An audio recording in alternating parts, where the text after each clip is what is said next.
134वां दिन। नए अहदनामा में से आज की तिलावत मुकद्दस यूहन्ना की अंजील उसका 8वां बाब 12वीं आयत से लेकर 30वीं आयत तक। यीशु ने फिर उनसे मुखातिब होकर कहा, दुनिया का नूर मैं हूं। जो मेरी पैरवी करेगा वो अंधेरे में ना चलेगा बल्कि जिंदगी का नूर पाएगा। फरीसियों ने उससे कहा, तू अपनी गवाही आप देता है, तेरी गवाही सच्ची नहीं। यीशु ने जवाब में उनसे कहा, अगरचे मैं अपनी गवाही आप देता हूं तो भी मेरी गवाही सच्ची है, क्योंकि मुझे मालूम है कि मैं कहां से आया हूं और कहां को जाता हूं। लेकिन तुमको मालूम नहीं कि मैं कहां से आता हूं या कहां को जाता हूं। तुम जिस्म के मुताबिक फैसला करते हो, मैं किसी का फैसला नहीं करता, और अगर मैं फैसला करूं भी तो मेरा फैसला सच्चा है, क्योंकि मैं अकेला नहीं बल्कि मैं हूं और बाप है जिसने मुझे भेजा है। और तुम्हारी तौरेत में भी लिखा है कि 2 आदमियों की गवाही मिलकर सच्ची होती है। एक तो मैं खुद अपनी गवाही देता हूं और एक बाप जिसने मुझे भेजा मेरी गवाही देता है। उन्होंने उससे कहा, तेरा बाप कहाँ है? यीशु ने जवाब दिया, ना तुम मुझे जानते हो ना मेरे बाप को। अगर मुझे जानते तो मेरे बाप को भी जानते।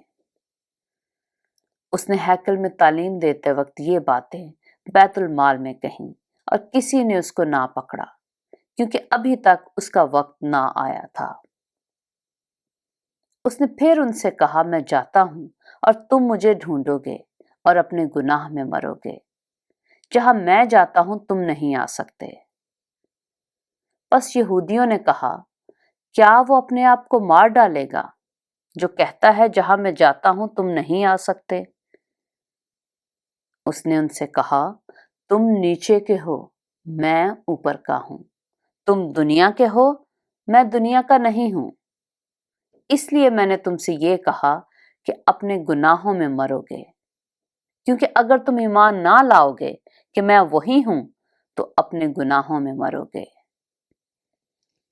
उन्होंने उससे कहा, तू कौन है? यीशु ने उनसे कहा, वही हूं जो शुरू से तुमसे कहता आया हूं।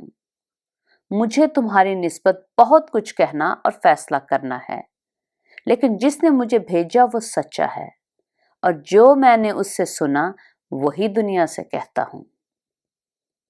वो ना समझे कि हमसे बाप की निस्बत कहता है।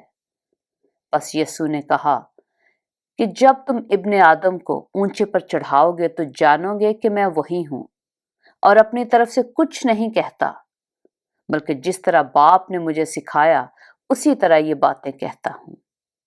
और जिसने मुझे भेजा वो मेरे साथ है। उसने मुझे अकेला नहीं छोड़ा, क्योंकि मैं हमेशा वही काम करता हूं जो उसे पसंद आते हैं।